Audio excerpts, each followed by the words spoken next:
That afternoon, as Jamal continued walking home, he could feel Officer Reynolds' gaze burning into his back even after the patrol car had driven away. He let out a quiet sigh, trying to shake off the familiar frustration. It didn't matter how hard he worked or how many good deeds he did. To some people he would always be seen as a suspect first. Arriving home, Jamal found his mother in the kitchen, humming softly as she prepared dinner. The comforting scent of her famous spaghetti filled the air. "Hey Ma," he greeted, setting his backpack down. His mother looked up with a warm smile, but her eyes quickly scanned his face, detecting the slight tension in his shoulders. "Reynolds again?" she asked knowingly. Jamal sighed, leaning against the counter. "Yeah. He pulled up on me when I was coming home from work. Same questions, same attitude." His mother frowned but placed a reassuring hand on his shoulder. "I know it's hard, baby, but don't let it get to you. Just keep being yourself. The truth always shines through." Jamal nodded. But deep inside, a flicker of doubt lingered. How many times could he prove himself before people like Reynolds actually saw him for who he was? He shook off the thought and sat down for dinner, reminding himself of his father's words. Stay strong, stay honest, and never let anyone make you feel less than you are. The next day, Jamal returned to his routine. School, work, and his dream of becoming a firefighter. He spent hours volunteering at the fire station, hoping to follow in his father's footsteps. He loved the feeling of purpose it gave him, knowing that one day he could help people when they needed it most. But Officer Reynolds wasn't the type to let things go easily. Later that evening, while Jamal was walking to the grocery store to pick up a few things for his mother, the patrol car appeared once again. The flashing red and blue lights bathed the street in an eerie glow. "Got a minute?" Reynolds called, stepping out of the vehicle with his usual skeptical glare. Jamal clenched his jaw but nodded politely. Yes, sir." Reynolds crossed his arms, looking him up and down. "Funny how you're always walking home from work or running errands," he said with a sneer. "Got anything on you tonight?" Jamal shook his head, keeping his cool. "Just a grocery list, sir."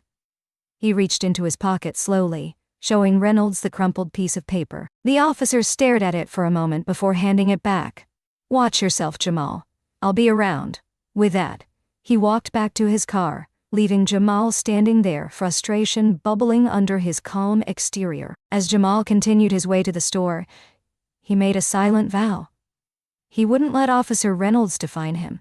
He'd keep proving, through his actions, that he was more than just a stereotype. Little did he know, fate would soon put him in a position where his true character would shine in a way that no one could ignore. Jamal's hands trembled slightly as he held them up, his heart pounding against his ribcage.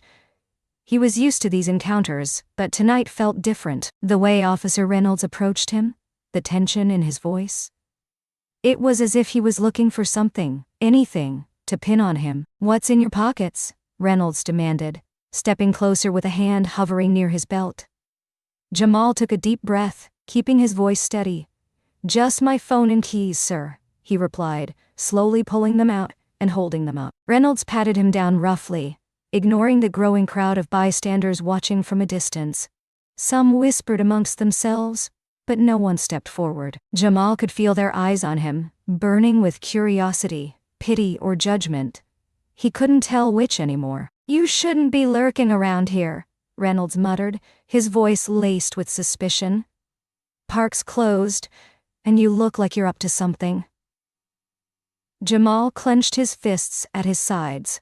"I'm just walking home, sir. I live over there," he said, nodding toward the row of modest houses in the distance. Reynolds scoffed, shaking his head. "Yeah, sure, you're always just walking home." He reached for his radio, and Jamal's stomach tightened. He knew how these things could escalate. Just then a familiar voice rang out. "Jamal?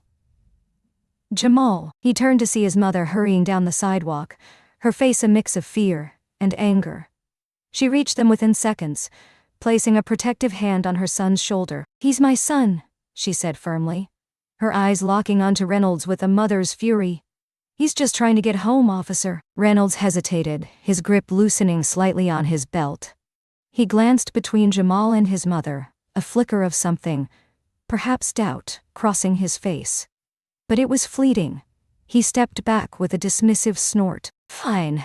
Just stay out of trouble, kid," he said before retreating to his car, the flashing lights fading into the night. Jamal exhaled, his body finally relaxing, as his mother pulled him into a tight embrace. "I can't take this anymore," she whispered. "How many times, Jamal? How many times do they have to do this to you?" Jamal looked into her worried eyes and swallowed hard. "I don't know, Ma," he said softly, the frustration evident in his voice. "But I can't let it break me." As they walked home together, Jamal's mind swirled with emotions. Anger, humiliation, exhaustion.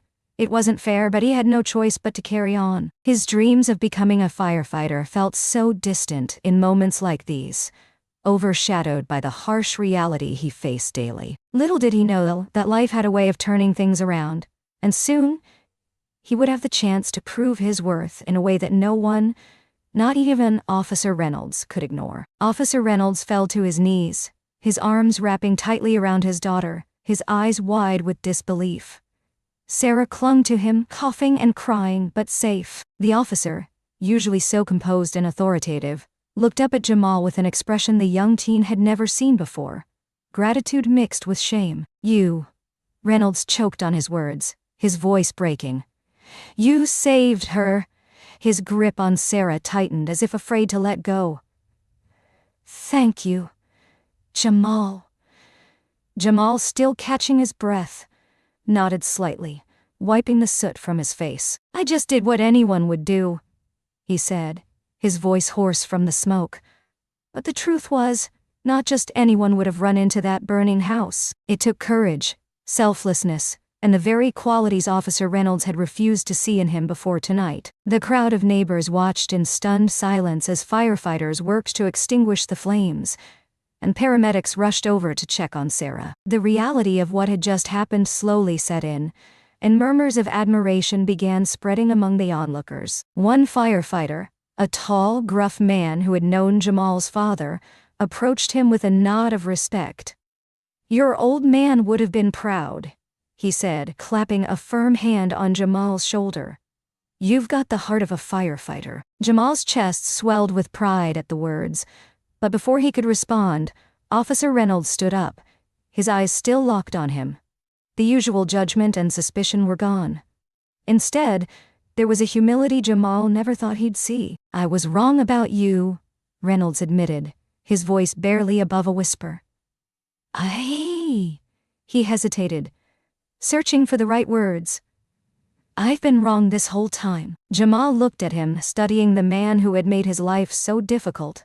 In that moment, he saw not just a cop, but a father. A scared, grateful father who finally realized that heroes come in all colors. "It's okay," Jamal said simply. He wasn't the type to hold grudges, and tonight wasn't about proving a point. It was about doing what was right. Mrs. Reynolds ran forward, tears streaming down her face as she hugged Sarah tightly. "Thank you, Jamal," she sobbed, looking at him with nothing but gratitude. "You saved our baby." The paramedics insisted on taking Jamal to the hospital to check for smoke inhalation, but as they loaded him into the ambulance, Officer Reynolds stopped him. "I owe you more than I can ever repay," he said, looking Jamal in the eyes. "You're not just a good kid, you're a hero." Jamal smiled faintly. "Just doing what I was raised to do, sir." As the ambulance doors closed, Jamal leaned back, exhaustion finally catching up to him. He never expected that in the span of a few minutes everything would change. The kid who was once a suspect in Reynolds' eyes had become a savior, and nothing would ever be the same again. Later that night, as he lay in a hospital bed, his mother sat beside him, holding his hand tightly. "I'm so proud of you, baby," she whispered, brushing his hair back. "Your dad would be too." Jamal smiled softly, feeling a sense of fulfillment he had never known before. In his heart he knew that what he had done tonight wasn't just about saving Sarah. It was about breaking barriers, and proving that character speaks louder than prejudice. And as he drifted off to sleep, he realized that his dream of becoming a firefighter wasn't just possible. It was his destiny. In the aftermath of the fire, the atmosphere around Jamal seemed to shift like the winds after a storm. Standing amidst the flashing lights of emergency vehicles and the hushed voices of bystanders, Officer Reynolds looked at Jamal, not with suspicion, but with a newfound respect that had never been there before. Reynolds swallowed hard, stepping closer to the boy he had once viewed with doubt. His face, usually stern and unreadable, was now lined with regret and humility. I misjudged you, son, he said, his voice thick with emotion. It wasn't easy for a man like Reynolds to admit he was wrong, but in this moment, he had no choice. The truth was staring him in the face, and it had just saved his daughter's life. Jamal, still catching his breath and wiping soot from his forehead, looked up at him, his expression calm but tired. He could see the sincerity in the officer's eyes, something he had never seen before. Nodding slightly, Jamal replied, "You did, sir, but I'm glad I was here when it mattered." The crowd that had gathered, once witnesses to Jamal's unjust encounters with Reynolds, now murmured in admiration. "That boy's a hero?" one neighbor whispered. "I always knew he was a good kid," said another. Jamal, who had grown used to avoiding the stares and whispers, now found himself at the center of something different: respect. As Mrs. Reynolds cradled her daughter in her arms, she walked over and placed a gentle hand on Jamal's shoulder. "We owe you everything," she said, her eyes shining with gratitude. "I can't believe how brave you were." Sarah, her face still streaked with tears, reached out and hugged Jamal tightly. "Thank you," she whispered against his shoulder. Jamal couldn't help but smile, feeling a warmth he hadn't expected from this night of chaos. He wasn't seeking validation or recognition. He just did what was right. But seeing their gratitude made all the struggles he had endured feel worth it. Within hours, the story began spreading like wildfire. The local news station arrived, capturing footage of Jamal standing in front of the charred remains of the Reynolds home, his mother proudly standing by his side. The reporter, holding out a microphone, asked, "Jamal, what made you run into that house?" Jamal shrugged, his voice humble yet firm. "I didn't think twice. I just knew someone needed help, and I did what I had to do." The news painted a different picture of Jamal. No longer the teen stopped by police on suspicion, but the selfless hero who had risked his life to save a little girl. Social media was soon flooded with praise, and people from all over town reached out to commend his bravery. His name, once whispered with doubt, was now spoken with admiration. Even his friends, who had often warned him to stay away from Officer Reynolds, looked at him differently now. "Man, you showed them," Marcus said, clapping him on the back. "They can't ignore you anymore." But for Jamal, the real turning point wasn't just about public recognition.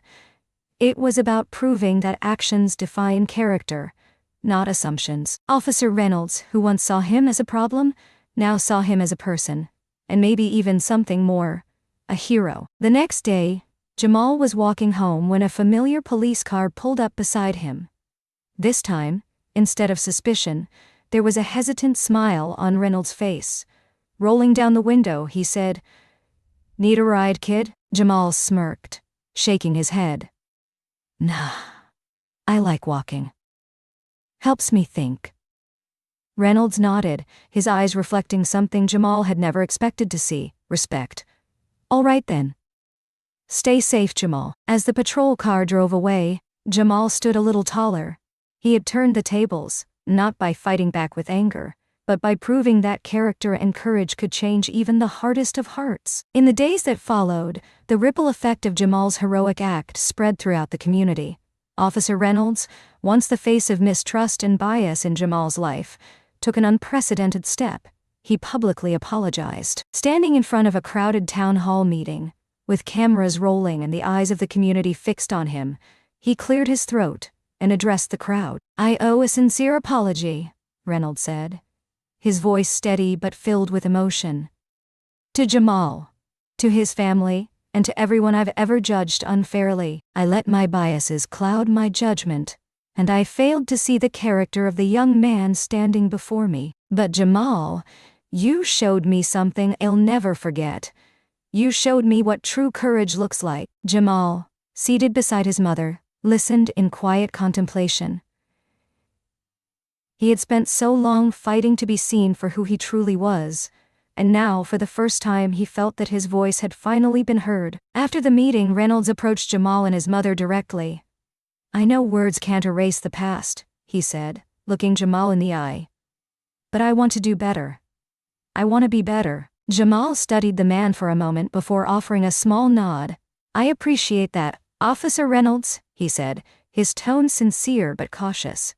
"Real change starts with actions," and actions followed. Officer Reynolds took it upon himself to advocate for new training programs within the police department, focusing on racial bias and community engagement. He reached out to local organizations, inviting leaders to speak with officers, and worked to ensure that what happened to Jamal wouldn't happen to others. Slowly but surely, the walls of prejudice began to crack. Meanwhile, Jamal poured himself into his studies and volunteer work at the fire station, more determined than ever to honor his father's legacy. The respect he earned from the community gave him confidence, and he knew he was on the right path. A few weeks later, the town hosted a special community event to honor local heroes. The event, attended by city officials, first responders, and families, was a celebration of bravery and resilience. As Jamal stood among firefighters and paramedics, his name was called to the stage. Officer Reynolds, in full uniform, held a plaque in his hands and stepped up to the microphone. "Tonight," Reynolds said, his voice carrying across the crowd, "we recognize the bravery of an exceptional young man, Jamal Carter. Courage isn't about the uniform you wear." He paused, looking directly at Jamal. "It's about the heart inside you. And Jamal has the heart of a true hero." The crowd erupted into applause as Jamal stepped forward, shaking Reynolds' hand firmly. For the first time, the officer didn't see him as a suspect. He saw him as a young man full of promise, a hero who had risked his life to save another. Standing on stage beside his proud mother, Jamal smiled, feeling the weight of everything that had brought him to this moment. He realized that his actions had not only saved a life, but had sparked a shift in perspectives that had once seemed impossible. From that day forward, every time Officer Reynolds saw Jamal walking down the street, it wasn't with suspicion or doubt. It was with admiration and respect. And Jamal? He walked a little taller, knowing that he had made a difference, not just in one life, but in an entire community.